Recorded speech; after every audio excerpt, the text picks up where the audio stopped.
Well, hello again, Bandidoko. I'm back. I got some more fancy, strange ideas. Because last thing I posted just wasn't enough.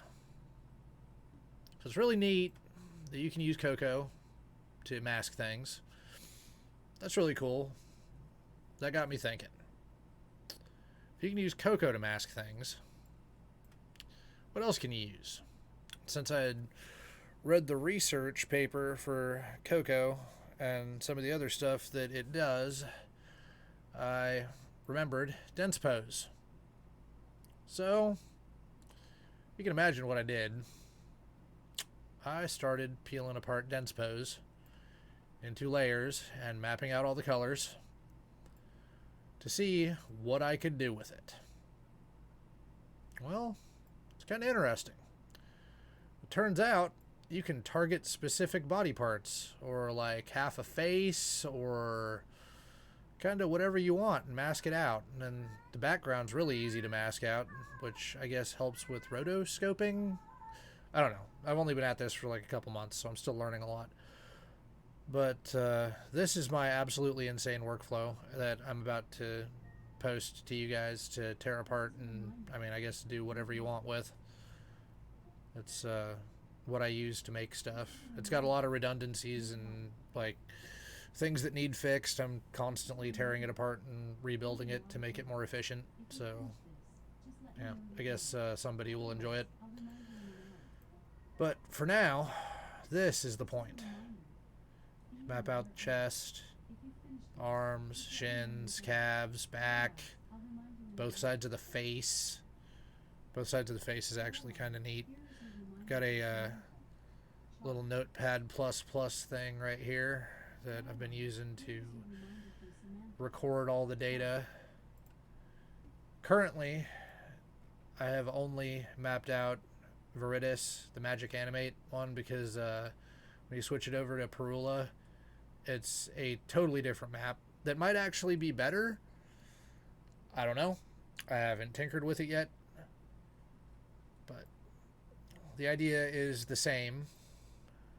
So using the same RGB adapters, or red, green, blue, yellow, magenta, and cyan, you can just input into the color to mask whatever you want to mask. So in this case, that's chest, the inside of the top of the arms, and shins. And this is just the background. It's DensePose's default background. It's the default background for the other one is black, but I haven't mapped it yet. Didn't really have time. I got into this when I got home after hiking for like 2 hours. So just to prove the concept, let's grab the left and right side of the face. So left side would be 226, 228,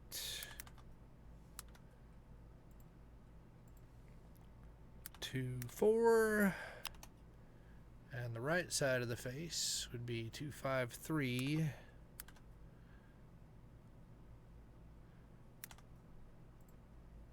231. I do not have. Okay, well, I do have a keyboard, but it's not. It's 65%, so I got to hit the keys on the top of it, which is kind of annoying when I'm typing in all this stuff. And 37.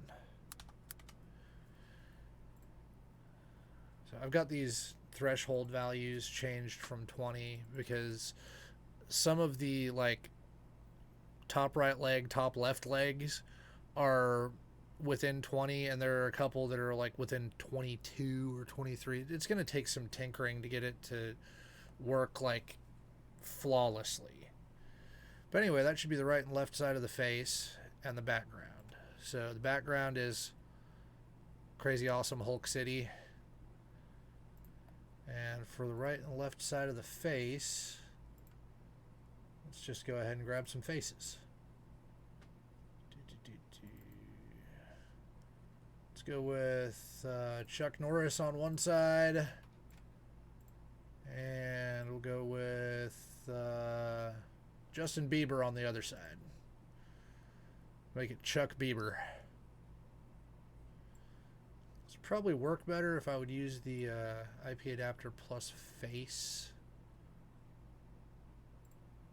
Better at face detection, possibly, but I don't know. Let's hit it.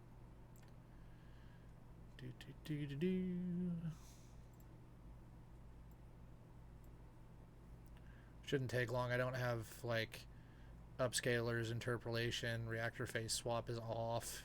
It's just running through animate diff LCM, this ridiculously complicated node that I keep tweaking, and then running through VAE decode 1, and then dropping into the video output.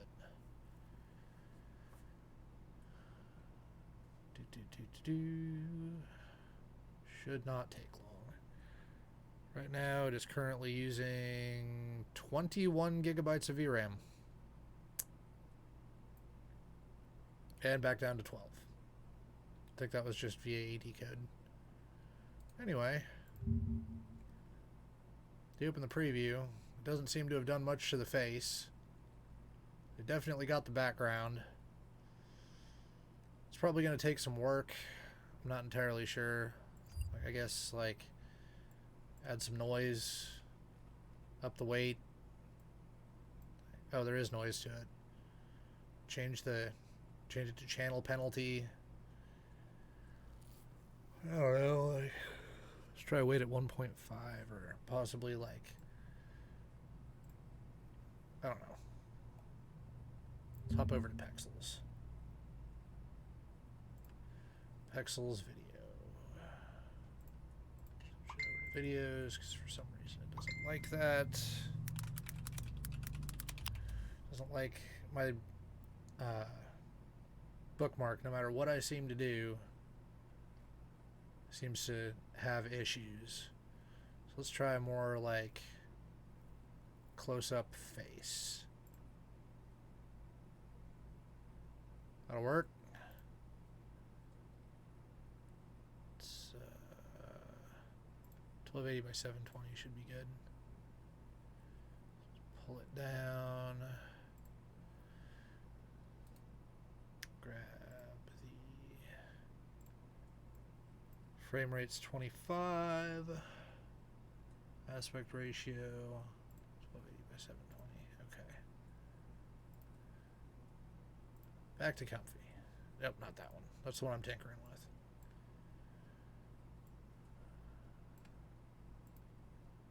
Give it the video.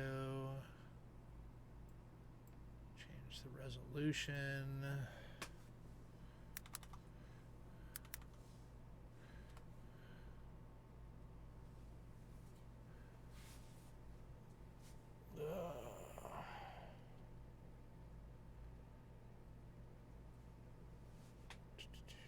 Let's see.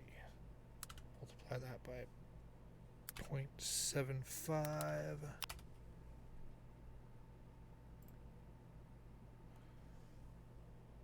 Multiplied by 0.75, which is basically where I had it, but reversed. Awesome. Great. Anyway, so that's a much more close-up face. Everything should follow suit. I'm gonna go through cast sharpening and all that good stuff. It's using 12 gigs at the moment.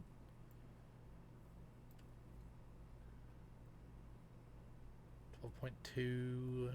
I do have a bunch of control nets active. It's probably going to be a little weird, but hey, down for it. Let's see what it is. 13 gigs, running through depth anything. I have no idea why this is so expensive to run. It's hitting 15 at the sampler. It's expensive to run this, but it's a neat experiment. I had another workflow that I was working on, and I couldn't quite get it to work. It seemed to be like training the motion instead of actually grabbing a hold of what I was telling it to grab a hold of. And I'm not entirely sure why it was doing that. I'm going to have to probably read more research papers to figure that out. But yeah, it hit 21 when it hit VAE decode. Now it's Chuckston Bieber, I guess. I guess that's what Chuckston Bieber looks like. Seems like it only got one side of the face. It's a really interesting thing, like more of a proof of concept than anything. It works. I'm not 100% sure what to do with it, other than it seems to be pretty good at stabilizing clothing. Which is kind of neat. So I'm sure, like, less of a threshold. Maybe if I set the threshold to 1.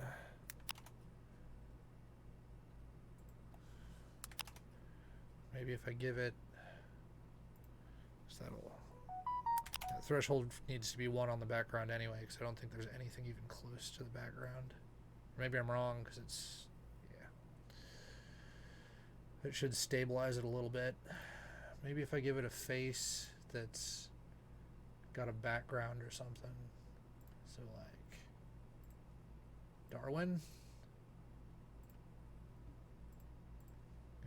Darwin and Andrew Tate. Darwin and Andrew Tate. Let's go.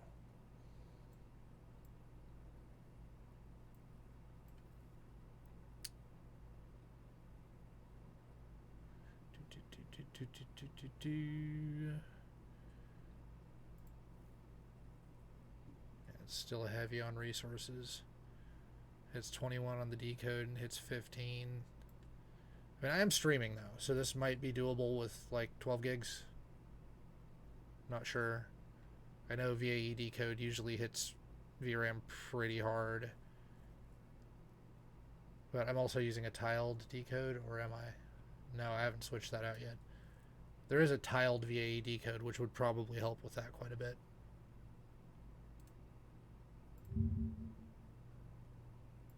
I don't know if it blended both faces, but it works. It's weird and it's strange, and I just couldn't, I guess I couldn't leave well enough alone when I started digging into depth maps and how all of this works. And ended up figuring out how to do some really, really weird stuff. I'm sure that this could be adapted to do some really cool things, and I'll probably keep working on it. I was thinking about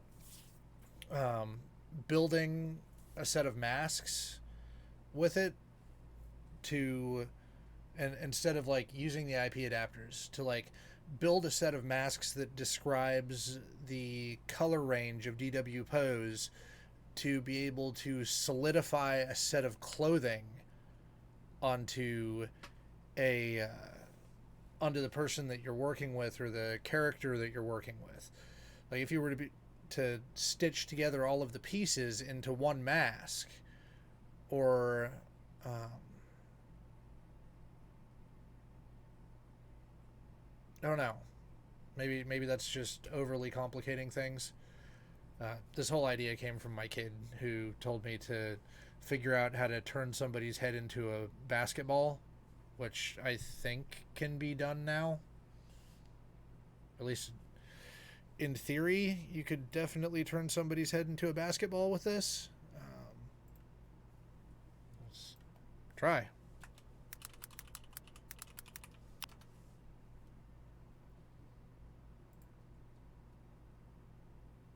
See about turning somebody's head into a basketball. Don't need the ball, Amazon, I need the image. Alright. Not that one. So right and left side of the face. Control V. No. What?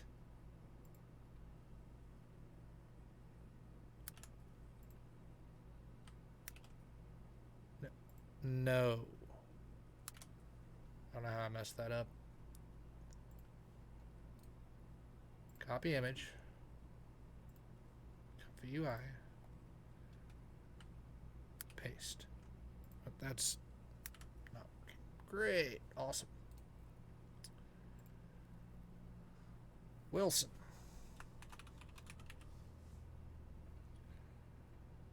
Just gonna save that directly to the desktop and delete it later. Good enough. All right. Oh, that's no. Don't want a basketball as a background. How about Agrabah?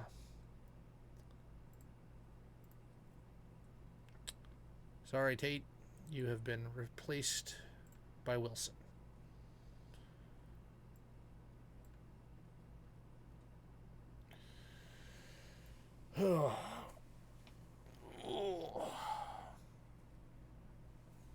Probably stream tinkering around with this eventually. But it really does work pretty neat for clothing. Like, it does cool things with clothing.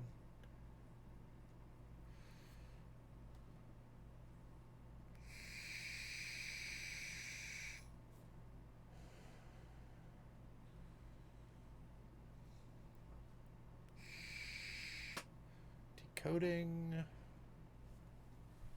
Nope. Doesn't want to mask a basketball into a face.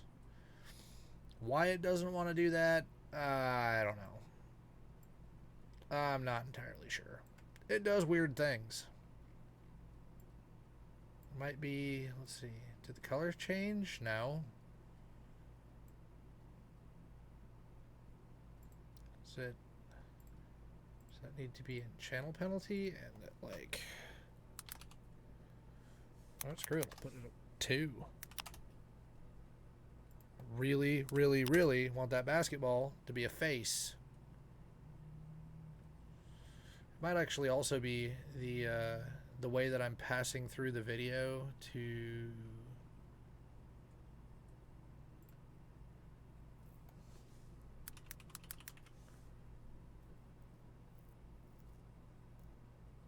maybe if I give it the empty latent.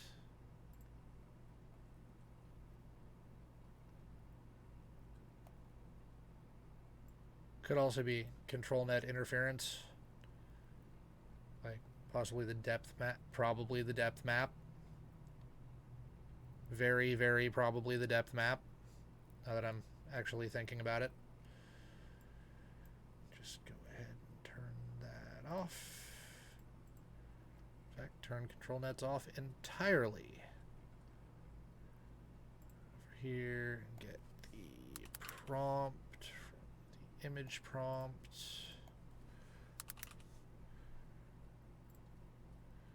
Should be fine. Yeah, it really doesn't want to turn that person into Wilson. Well, let's see if it does now.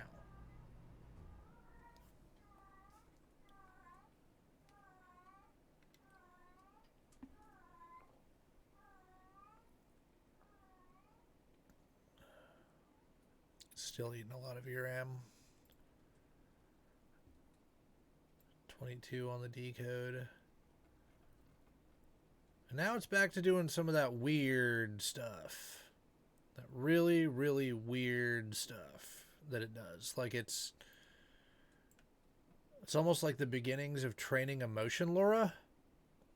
I'm not entirely sure why it does this. Not sure what I'm screwing up here. But what I do know is that you can mask all the parts of DensePose. That mask looks like a mess. Yeah. This is probably a lot harder than I think it is. But it does cool stuff. So I'm going to post my workflow and this whole DensePose thing and You guys can tinker with it. Let me know what you think of it. Maybe it's cool. Maybe it's not. Maybe it's somehow used to train motion Lauras. Um, I'll be back with more random stuff. See you guys.